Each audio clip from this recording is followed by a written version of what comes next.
What's the word, YouTube? I got y'all with another video. We got a most disturbing things discovered in forest, aka chilling scares. I appreciate y'all watching the video. Make sure y'all subscribe. Make sure y'all turn on the notifications. Make sure y'all share the video. Jesus Christ is the way, the truth, and the life, and everything like that. And let's get to the video, y'all. Best content, best quality. Let's get to it. Shout out to Chilling Scares, and hopefully get good content out of this. Let's get to the video, y'all. How's y'all day going? Oh, I thought that looked like weed right there. What is that? This is the OG's Chilling Scares. Service officer in Utah. In April of 2012, he was conducting a routine patrol of a popular scenic hiking trail deep in the forest. He was about halfway through his walk when he noticed a tripwire strung between two trees at the entrance of a small deadwood shelter along the trail. For real? He followed the wire and was led to a ball made of rocks and sharpened sticks hanging in the air. It was set to fall when the tripwire. Isn't that supposed to, like, if you step on it, the whole, like, the stick ball thing just, like, go down and just, like, stabs you and you're just, like, dead? Oh my gosh, but that's really like a Home Alone thing, but, like, it's out in the woods and it's just, like, you actually die from that shit. Like, if you know what I'm talking about from the Home Alone, what Kevin McAllister does, you know that shit. Like, that's what this dude, like, whoever stays in the forest, you got some, like, gruesome thoughts to do that shit, bro. Was hit. After further inspection, another trap was found at a second entrance to the small No way. shelter. This one was a bed of sharpened sticks placed facing upward in the Bro, that shit look like pencils. Like, bro, comment down below if that look like pencils. ground. Again, a tripwire was set in front of it, which this time was pulled tight and would have forced a person to fall directly into the sticks. Police were called and informed of the dangerous and potentially deadly traps. Soon they would begin conducting interviews of hikers in the area within the last few days. And surprisingly, this would lead them to two teenagers. They would confess to setting them up. Of course, we got a crash out and something to do with like, I don't even know how to say it. I'm not going. However, they argued the traps were set for animals. Police would not buy this. The nature of the traps was clearly made for a person.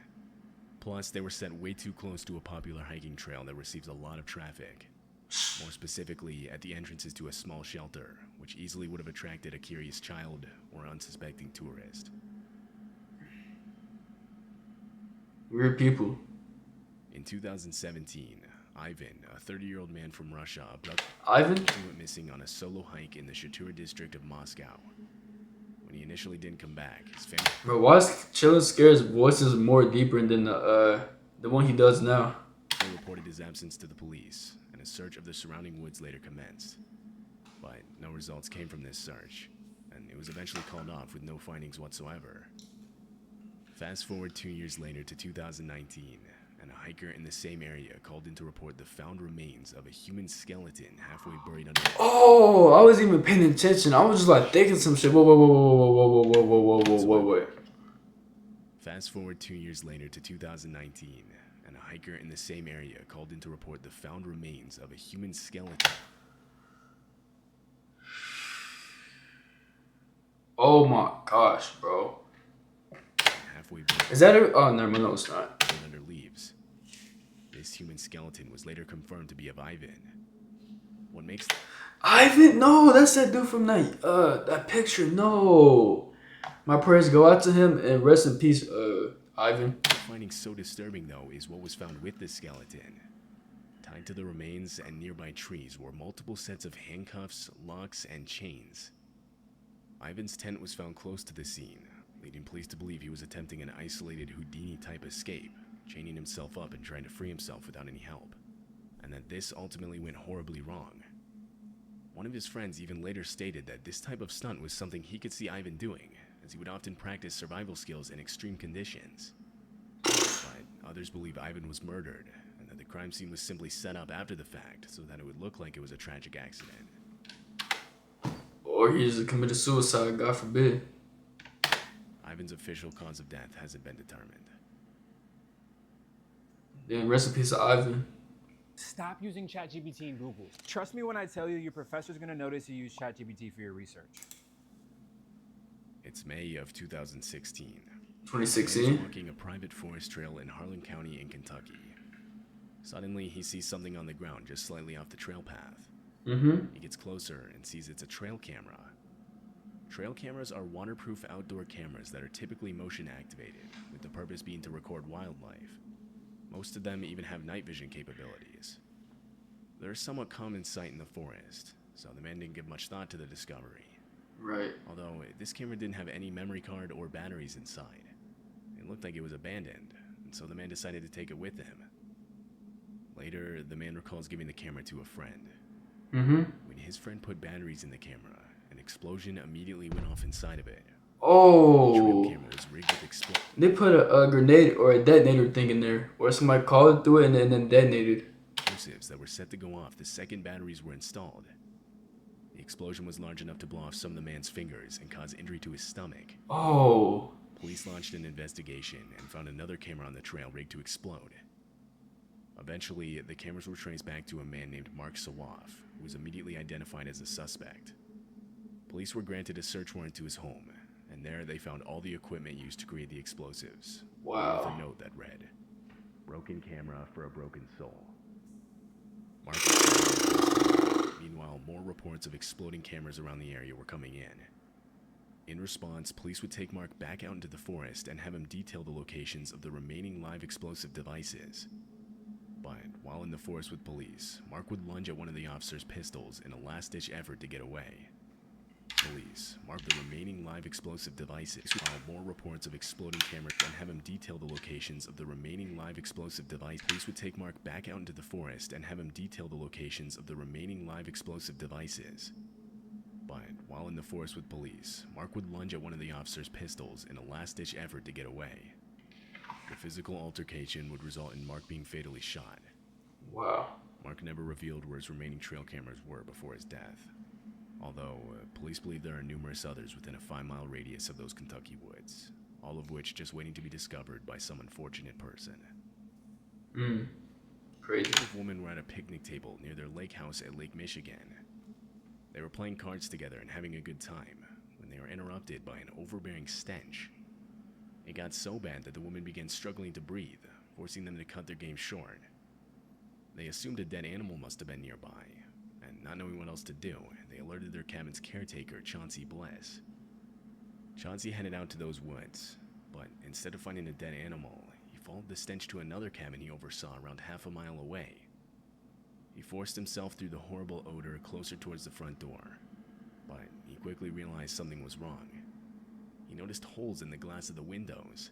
Oh shit. He glanced inside one Bullets. of them and saw a woman's remains lying on the floor. Oh. Behind her, he caught a glimpse of several others in the same manner. Horrified, Chauncey ran away and called the police. Police arrived at the scene, and a total of 6 bodies were discovered. As every member of the Robeson family. No one had seen them in weeks, but the family had told others they were planning on a trip out of town, therefore no one questioned it. Police concluded that they had been killed at least a month earlier. Investigations into who could have done this didn't turn out much. There wasn't much. So Richard was the only person that survived? Hold on. I don't know why I keep on doing that. Are they both dead? Or they're all dead? What the hell? Investigations into who could have done this didn't turn out much. There wasn't much evidence at the scene, and the family didn't have any known enemies. The most prominent suspect was an employee of Mr. Robeson, but this man would never be tried in court. Over 50 years later, it's still unknown who's responsible for the Robeson family murders.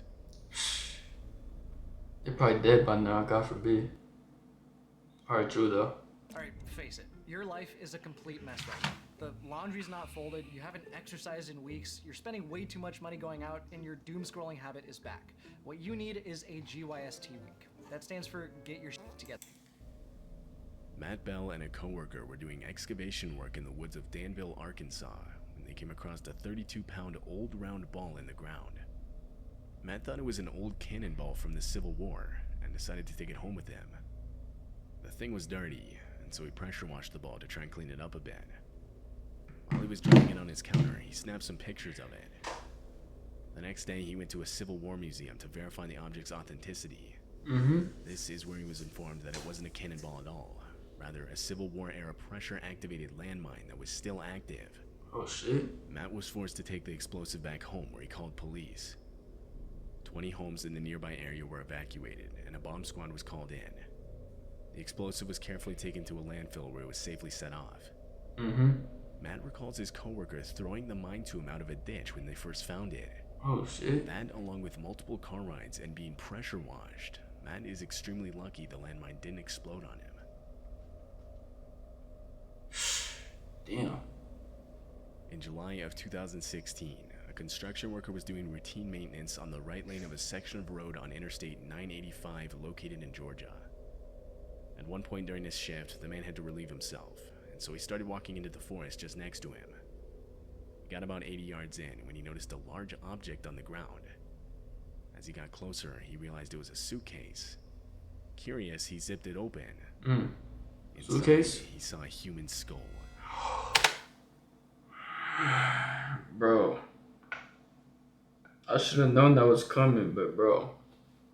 Why, bro? These people are so cruel, bro. Immediately, the man ran back to the highway and told his supervisor, who then told the police.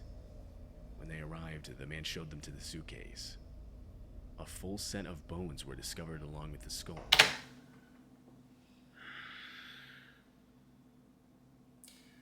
Y'all got that, bro. Later analysis would reveal them to be of a woman, most likely in her 20s or 30s at the time of death. It's assumed she died around 6 months before the discovery. Fast forward to 2019, and police now believe they've identified the woman as Jessica Mancini from Chattanooga, Tennessee. She was originally reported missing by her mother back before the suitcase's discovery. However, how she died, or who was responsible, are both still unknown to this day. In 1986, 19-year-old Christopher Knight vanished from his home in Maine to live in the woods for no apparent reason. For food, Christopher would steal from dozens of different cottages and camps around the area.